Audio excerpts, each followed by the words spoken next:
ni kati ya visa vilivyopata kuongelewa sana mwaka 2015 baada ya taarifa kugonga vyombo vya habari kuhusu kifo cha mwanawe Raila Odinga akifungua mimba wake Fidel Castro Odinga alikuwa kaiaga dunia nyumbani kwake Karen, na vyombo tofauti na mitandao ya kijamii vikaandika kuhusiana na vyanzo tofauti vilivyochangia katika kifo chake na mauti ya Fidel Castro Odinga. Leo tunazamia katika kisa chote kizima kulingana na information inayotoka kwake moja kati ya wapelelezi wa serikali ya Jamhuri ya Kenya ambaye alikuwa spy katika serikali ya mzee Daniel Moi kuhusu haswa ni kipi kilichoweza kumuua Fidel Castro Odinga. In a riveting expose on his YouTube channel, James Kwatenga, a former police spy with deep insights into past government regimes, has opened up about the perplexing circumstances surrounding the demise of Fidel Castro Odinga, son of former Prime Minister Raila Odinga. The revelation comes almost a decade after Fidel's untimely death, a tragedy that has left lingering in the minds of many Kenyans. Kwatenga, known for his insider knowledge, painted a vivid picture of Fidel's sociable nature, drawing parallels with President Uhuru Kenyatta. Fidel's ability to connect with people from all walks of life, irrespective of social status, was highlighted as a unique trait. Kwatenga underscored the point that Fidel's approachability, even in remote places, might have played a role in the events leading to his mysterious death. According to Kwatenga, Fidel's openness and mingling with diverse groups raised concerns about his security. The former spy suggested that Fidel's tragic end might be linked to a poisoning incident during one of his unguarded social interactions. Kwatenga speculated that this perceived vulnerability could have made him a target, especially considering Fidel's potential political future and the view that he could be a more capable leader than his father, Raila Odinga.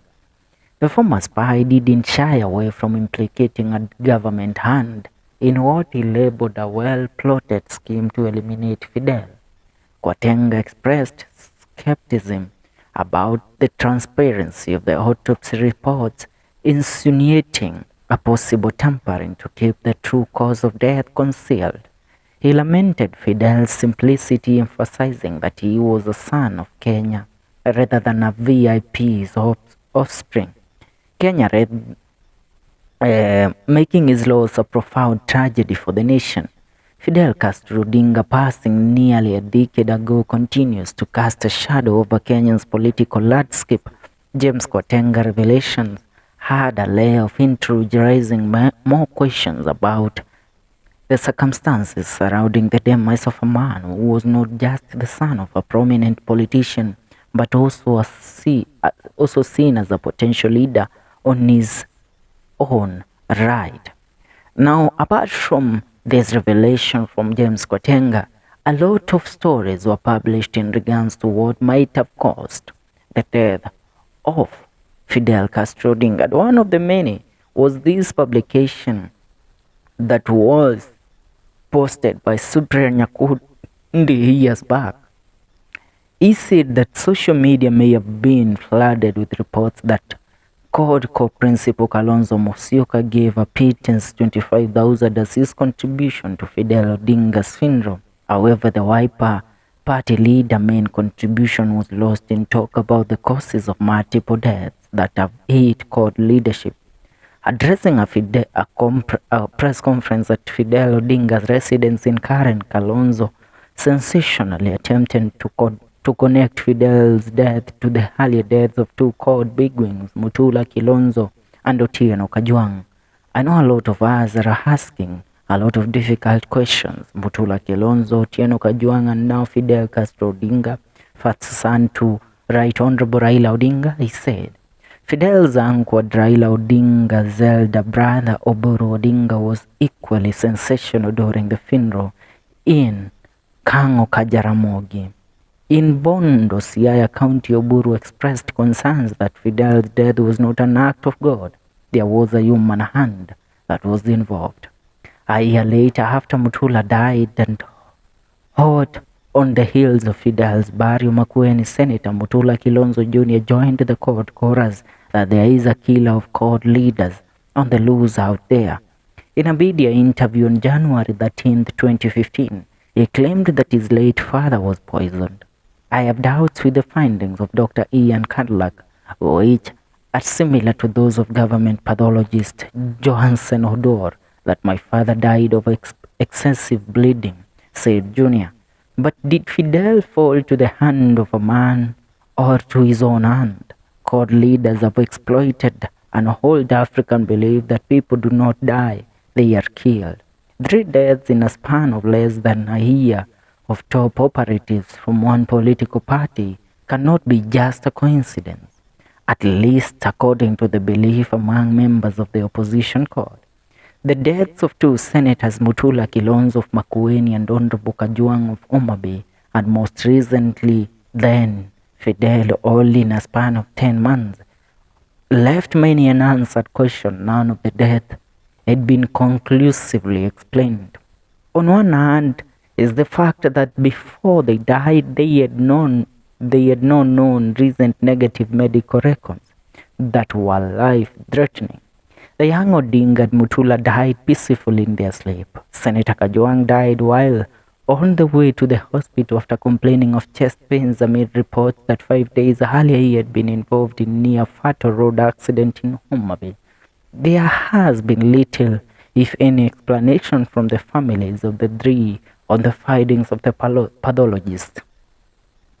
This is despite their families hiring some of the best pathologists who are also family-friendly. As a result, speculation and leakage of those reports is what has formed the opinion of the public. The court brigade then, according to a section of analysis, is ironically using the 3 deaths to make political capital. They then had to come out to use Fidel's death to twist the government to enter into a dialogue to share power. In a country where the public believe politicians more than their own feelings, it is commonplace that the court crowd then used the death to amass more sympathy that the government was killing some of their best.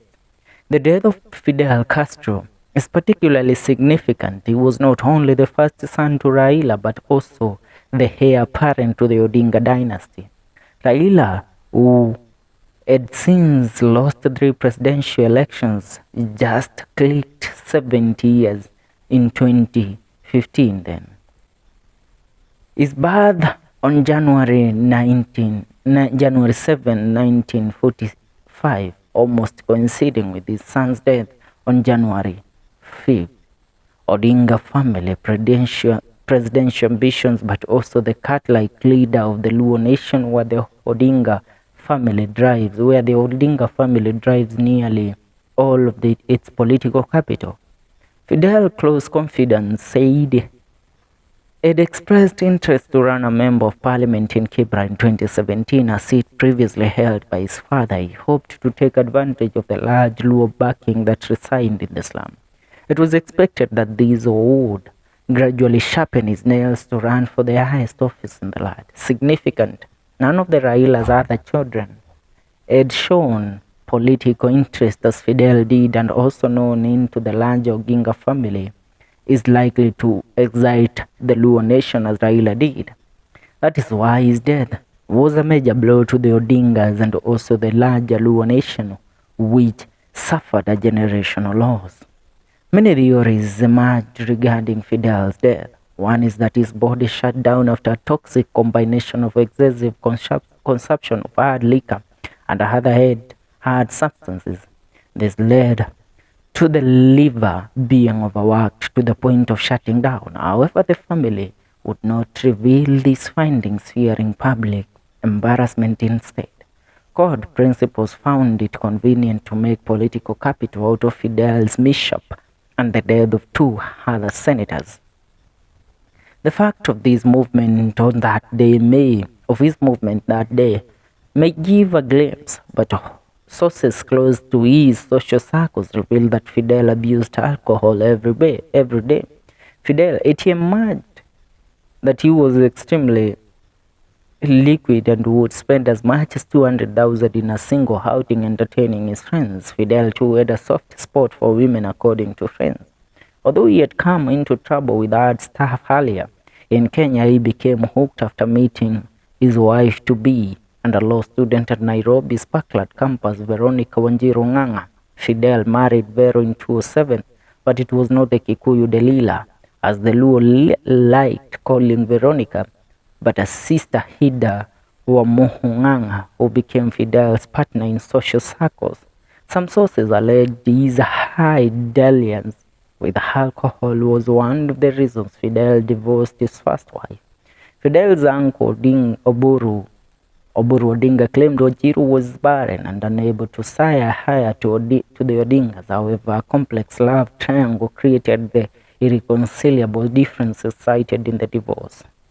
Now, when we look at these whole discrepancies that come with the death of Fidel Castro Odinga, one answer still lingers in the mind of many, and one theory is still answered. Fidel did not die a natural death. As James Kwatenga told us earlier, Fidel's death was a generational loss, because this guy had been believed to be the one that will take the mantle from his father as the leader of the Luo nation. Besides, now you see that Raila Odinga is trying to recruit his sister, his youngest daughter, that is Winnie Odinga, into the political realm so that she will have the influence to the Luo people. But truth be told, she can never take the place of Fidel Castro Odinga. For now, that's what's up.